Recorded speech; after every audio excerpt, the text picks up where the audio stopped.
Hello everyone, I'm Simon Ford of Ford's Gin.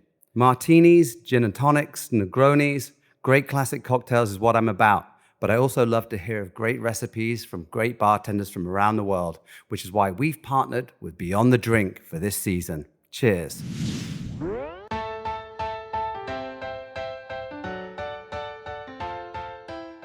Well, you just heard from the man himself, Simon Ford, and this season of Beyond the Drink is brought to you by our friends at Ford's Gin. I'm Cappy, and in this series, we're going to hear from some of the best bartenders in the country as they share the stories and recipes behind their favorite drinks. Beyond the Drink is a spin-off of Beyond the Plate, our podcast that sits down with the world's culinary elite to explore their journey into the food industry and the social impact they have made in their communities. We invite you to check out this season of Beyond the Plate, where we're featuring some of the greatest restaurant and hospitality duos. And if you're new to Beyond the Drink, welcome. If you listened before, we're so glad you're back. We hope this episode inspires you to create a delicious cocktail or, like the bartenders we feature, make a difference in your community. To get the cocktail recipe we discussed in this episode, check out the episode notes in your podcast player or go to beyondtheplatepodcast.com. One more thing, we have some awesome Beyond the Plate merch. You can find the link in your podcast player or go to our website, beyondtheplatepodcast.com. Head on over and check out our hats, tees, hoodies, and more. Again, that's beyondtheplatepodcast.com. Enjoy this week's episode. All right, both of you, let's start with a audio test. I know Nandini has seen this one live in person, but let's have each of you name three of something. So Nandini, you kick it off. Name three ingredients you love to see used with gin. Ooh, I love botanicals. I love to see a beautiful aromatic garnish. I really love to see an aromatic adjunctor, like maybe if you're using something like Coca Americano or something interesting to play off the botanicals in the gin. And third, I don't know, a fresh ingredient of some kind. Maybe you have star fruit that you've cut up and juiced, something like that. I'll take it. Alex, three ingredients you love to see used with gin. First, I'll piggyback on Nandini as far as vermouths, bitters, aperitifs. There's so much that already existed and is new on the market that is amazing. Grapefruit. I think that grapefruit and gin are an amazing pairing. I use grapefruit peels for my Negronis rather than orange, and I think that it just takes it up a notch. And lastly, salt, which goes in every single cocktail that I make. It's, to me, the bridge between citrus and sweet, or if it's spirit forward, it just kind of cuts through a little bit of the bitter or the booze and really brings everything home. So those are my three. I love it. You both sound good. Let's do it. In keeping with the theme of our Beyond the Plate duo season, today's guests are both advocacy managers for a number of different spirits brands, but for purposes of this episode, Ford's Gin. First, Nandini Khaund is the brand advocate for Chicago. She's worked at some of Chicago's most celebrated bars and now educates bartenders and consumers on the Ford's Gin brand and how to use it to make the best gin cocktails. Up next, Alex Maynard is the Trade Advocacy Manager in Northern California and started working in restaurants at age 14 for a school project. He's bartended, managed, owned, and consulted in New York City, Miami, San Diego, and of course, the Bay Area. You can find more on them in the episode notes and follow Nandini on Instagram at @comandini and Alex at Ricky Pretenderson. Both of those in the episode notes. Please enjoy this episode as we go beyond the drink with a couple of Ford's Gin's finest advocates, Nandini Khaund and Alex Maynard. All right, both of you, good to have you here. Thank you for having me. Thanks for having us. Of course. Why don't we do a little warm-up, a little speed round to get us started? What do you say? Ready. Let's do it. All right, Nandini, name the cocktail that inspired you to get behind the bar or work in the spirits industry. I think what probably got me into working at bars was, ironically, and not saying this because I work with Ford's now, but gin and tonic, because once I discovered that you could take a knife and just like stab that lemon, release the lime oils, and make it change flavors, I was sold. Love it. Alex, how about you? I will say the first drink that I had as an adult was a amaretto sour, which did not get me inspired to bartend. I actually didn't drink until I was 23 because of gin. So We'll save that story for another episode. How's that? Absolutely. It's a whopper. But the drink that actually got me going, I would say, was a daiquiri. Awesome. Number 2, Nandini, last cocktail you made at home. Ooh, Martini. Martini. Alex, how about you? Same. We're siblings for a reason. That's right. The last one, number 3. Nandini, the last best gin cocktail that you tried. Oh, well, this is fun because we just got done with Tales of the Cocktail and we threw this awesome party at the Hotel St. Vincent in New Orleans. And we had bars from all over the world showcase their work. And so there was a million drinks there. And of course, we were too busy to really drink them. But Capri Robinson from Allegory in DC had this fizzy number that I don't even remember what was in it. I'm pretty sure there was horsetail in it and mustard seed. But it all came together to taste almost like a green tea fizz. And it was forest carbonated.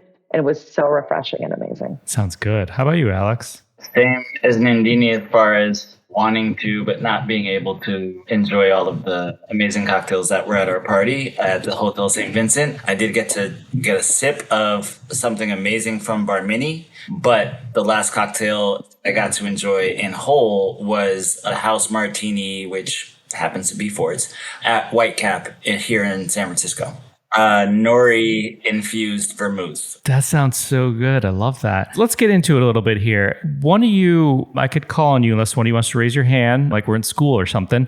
Can you explain for the listener? There's probably a lot of bartenders, I'm guessing people you know listening to this, so they get this. So apologies to all of you. But for someone tuning into this, maybe for the first time, maybe they're not in the industry, explain what a advocacy manager does. We are champions of our brand. And to me, what that means is that we are everything for we support our supporters, right? So trying to make sure that we are being there for the folks who have us on their menus and on their back bars and in their wells, and giving them as much as we can possibly give to just kind of enhance the experience of enjoying our brands. And then as well, we are out in the street trying to gain new loving followers. So it really is advocacy in the definition of the word, just really advocating for our brand. And we believe in it. And that's why we're here and we're passionate about it. And so it's easy to speak to. And when we get the chance to get in front of people and talk about it, they see in our eyes that we're not playing around. And then when they get to try the juice, they know that we're for real. I just wanted to add on to Alex's perfect description that I think a big part of it is education as well, like whether it is towards the consumer. I also love facing things to people. I don't know. I really love converting people. I know that sounds really bad, but it's like Ford's Gin to me is like a gateway to a whole new world for people that might not have had it before. It's so elegant. It's very versatile. It kind of offers the user, whether it's the bartender or guest, to have creativity. I love it. I feel like I'm an honorary advocate for Ford's every time I'm out talking about it. Totally. One last point on that one. We are so beloved and welcomed within the bar industry, which is on the level that we are is kind of rare for a brand. And I think that just lends to, we're kind of a lifestyle brand.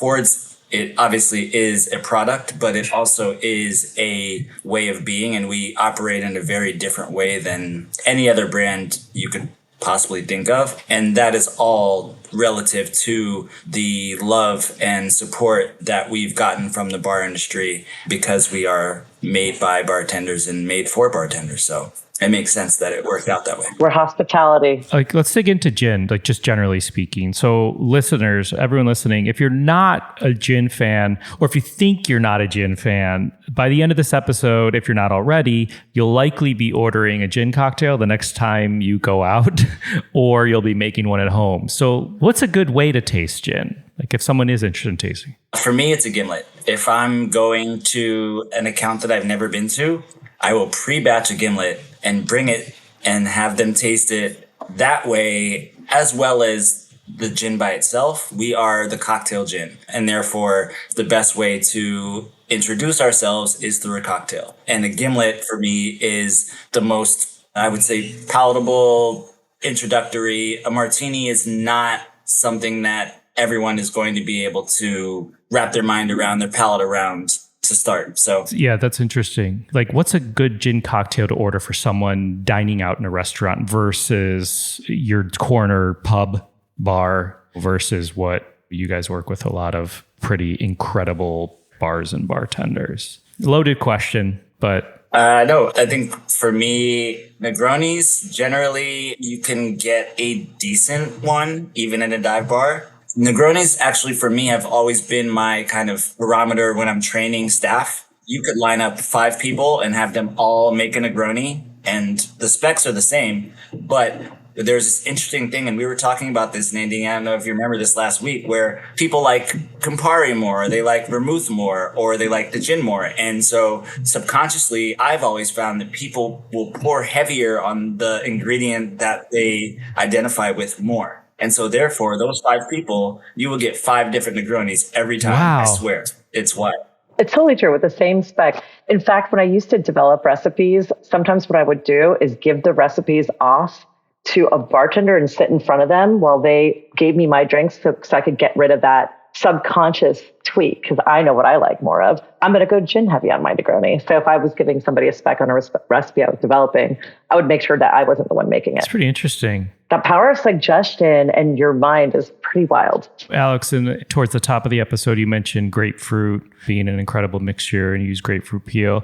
Either one of you, or Nandini, let's start with you. Any good mixer suggestions for gin? Just recently, this is super easy, and I know I'm playing off the gin and tonic again. Maybe it's because it's summer and it's hot, but I love a gin and tonic. They're so good. So gin and tonic for the listener is soda and tonic, but grapefruit soda and a grapefruit peel mixed with your tonic and gin is insane. And it's such a beautiful color. It's like this really cool, kind of clearish light pink. So that really makes your garnishes pop if you want to throw in edible flowers or something. Fever Tree has that delicious sparkling grapefruit bottle, right? So good. Yeah, that's exactly what I was thinking of. And that yuzu lime one they have is pretty delicious with your gin too. Ooh. Yeah. Cool. I love it. Alex, what's something you're seeing? You're in the Bay Area, Oakland, if I'm not mistaken. What's something you're seeing in the gin world out there when you're going out? I mean, just the bar world in general, we're in a total rebuild. As every city across the world got hit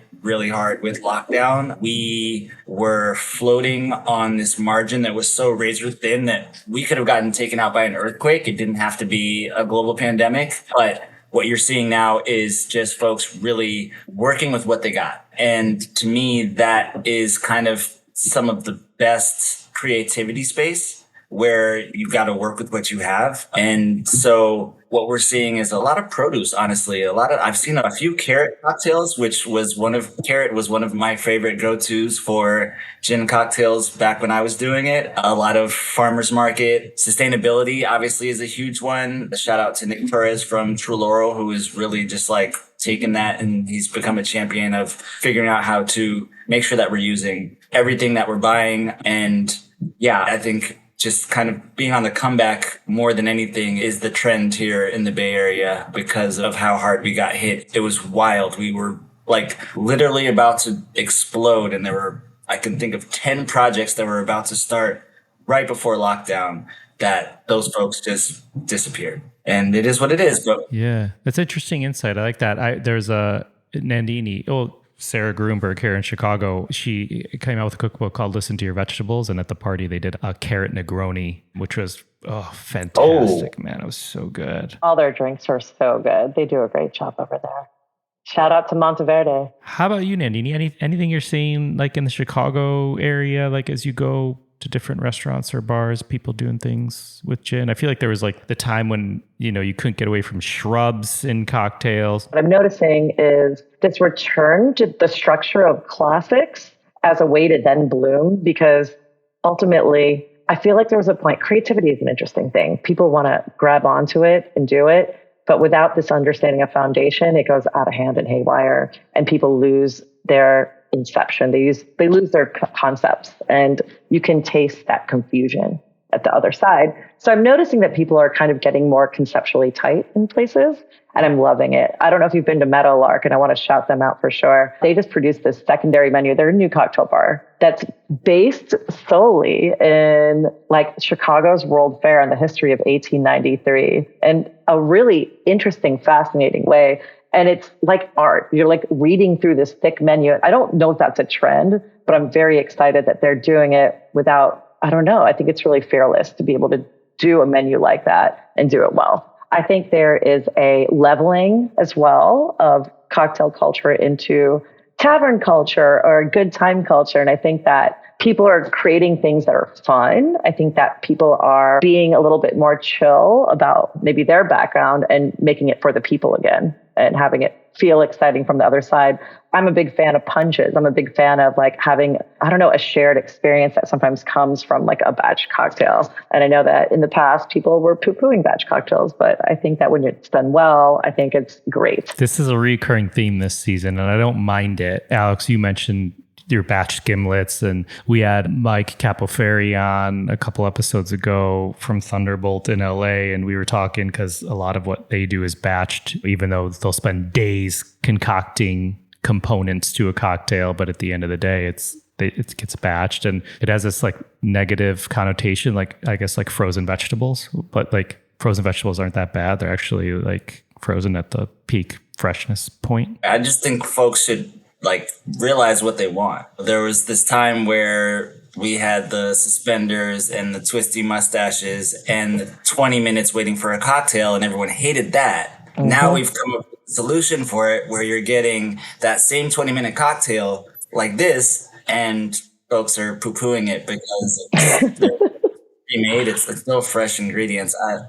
Nobody's ever going to be happy. One other trend, though, that Nandini did remind me of with the World's Fair is that a lot of folks, especially here in the Bay Area, I think of Trick Dog, who always does an amazing job with their cocktail menu, of folks are really telling a story with their cocktail menu rather than just giving you a list of drinks. It's an experience just opening the menu and going through and seeing what has been prepared for you, which is really cool as far as the illustration and the background story and obviously the cocktail. But there's so many more levels to cocktails that have been put into it. It's almost like someone has been sitting on their couch for 2 years thinking about all of these things want to do if bars reopened. I don't know. It's weird. Conceptual intent. Yeah, I want to jump into social impact and giving back because I know you both like have an interesting perspective. Personally speaking, Ford's brand speaking on Beyond the Plate. One of the main reasons I started the podcast was because I know how generous the industry is in general. So it's been really fascinating and inspiring to hear how people give back, like through a cause or through their establishment or personal time, money, voice, whatever it may be. So I would love for you all to shed some light on a cause or organization that is close to home, is close to Ford's, is close to your heart, however you want to take it. Nandini, why don't you jump in? Fresh off of a tails. Yeah, well, I'm really excited about this initiative that we started under our umbrella of brands that we worked with, but it was definitely powered by the Ford's team, just saying. We partnered with Tales of the Cocktail this year and an organization in New Orleans called Glass Half Full. And what they do is take glass bottles, turn them into sand, and then work with local coffee roasters to create sandbags out of the compostable burlap and rebuild Louisiana shorelines and replant marsh grasses behind it just to restore the coast. So that was really exciting. We did it under the Diplomatico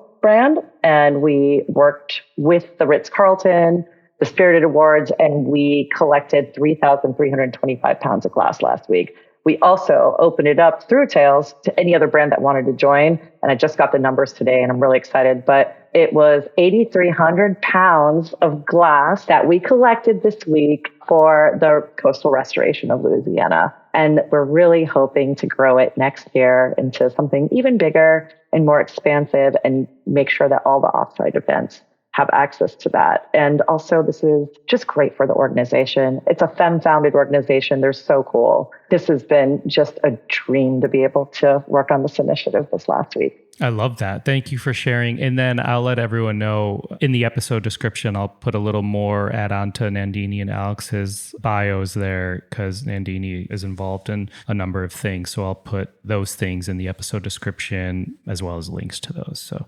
thank you, Nandini. What about you, Alex? What are you up to?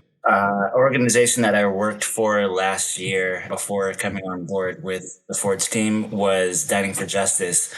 And what they do is they add a 1% surcharge to guest checks, and that money goes to meals for the houseless. And there's just something really cool for for me about when I was working for them, being able to run around. It's specifically in Oakland now, but there is a possibility that it will be brought on to maybe all of California, hopefully. But being able to run around Oakland and go to bars and restaurants and sign folks up for this organization it's just great. You don't have a guest who gets their check and they're like, wait, what's this 1% surcharge to feed the houseless? I don't want to do that. Like, obviously it's optional. They don't have to. You could take it off the check. It's not something that folks have to do, but you don't have anyone who is saying, I don't want to be a part of this. It's now 2 years old. They have backing from Steph Curry and the Eat, Play, Learn initiative. So it's growing. It's just a really simple way for us to help the folks that need it most. I want to close it out here with, I think, a question you all would have an interesting perspective of, given what you do and your backgrounds. In our Beyond the Plate episodes, we often like to ask chefs and the guest, advice for young cooks coming up in the industry, or what they would tell their 23-year-old self coming up in the industry. So we started asking this in the first Beyond the Drink episode a couple of weeks ago with Mike Capoferi, and I was taken aback in a positive, in a great way about the discussion and his answer. So similarly, what advice would you give? You all are in bars often, and restaurants and accounts. What advice, I'm asking broadly, what advice would you give to young bartenders coming up in the industry? Well, one, your body is not a trash can. You don't need to finish that drink. It's okay to leave some stuff behind. Somebody told me that at 42. It was my friend's aunt. And I was like, what? I've never thought of it like that. I am the daughter of immigrants. We're not taught to think your body is not a trash can. You're taught to clean your plate. So that's a major one. And two, and I have to give credit to one of my mentors for telling me this when I was young and trying to go beyond the bar to more consultation work and stuff like that. So shout out to Toby Maloney, who told me to never compromise my individuality and who I was. And I 100% agree with that. I think that integrity is so important. I think a lot of us try to fit into places because we feel like we need to, but I think it's really important to be who you are. I think it's really important to stand up for what you believe in, and that goes beyond bartending. That's just a life lesson. Thank you. Alex, how about you? These young baby bartenders that are coming up know so much about the things that Nandini was speaking to already, which is amazing. Self-advocacy is a huge one. For me, that's first and foremost. You don't have to show up to work if you're sick, if you're having a hard day. Folks just need to take care of themselves in the sense of, you want to advance and you want to end up being the best you can be. But in order to do that, you have to take care of yourself. And I think that's definitely the name of the game. Another thing I would say is just be patient. Be patient with yourself. Be patient with your situation. You can see where you want to go and enjoy the journey to get there, because the steps that it takes to get there is actually the thing. Once you actually get there, then you're like, okay, now what's the next thing? So I think being present and just watching your steps is definitely the name of the game. Y'all are great. Thank you. Appreciate you hopping on the line for this duo season. It was a pleasure to talk to you. I feel like we could have taken one of many of these questions and just went off on a whole episode alone. That's how we roll. Oh, yeah. Appreciate you both. Appreciate Ford's being a part of this. I love everything you guys said. And I'm really grateful to get to know and learn about and from this incredible bartending community and industry. So again, thank you both so much. Appreciate it. We appreciate you having us. Thank you so much. This episode is produced by myself, along with Ian Cohen, Joel Yetton, and Sean Petrosian. Find me and keep up to date with this podcast across all social media platforms at On Cappy's Plate, or go to beyondtheplatepodcast.com. Beyond the Plate is on all the socials at BT Plate Podcast. Please rate, review, and subscribe to this podcast on your listening site of choice. Thank you for listening to Beyond the Drink, a production of Beyond the Plate. I'm Cappy.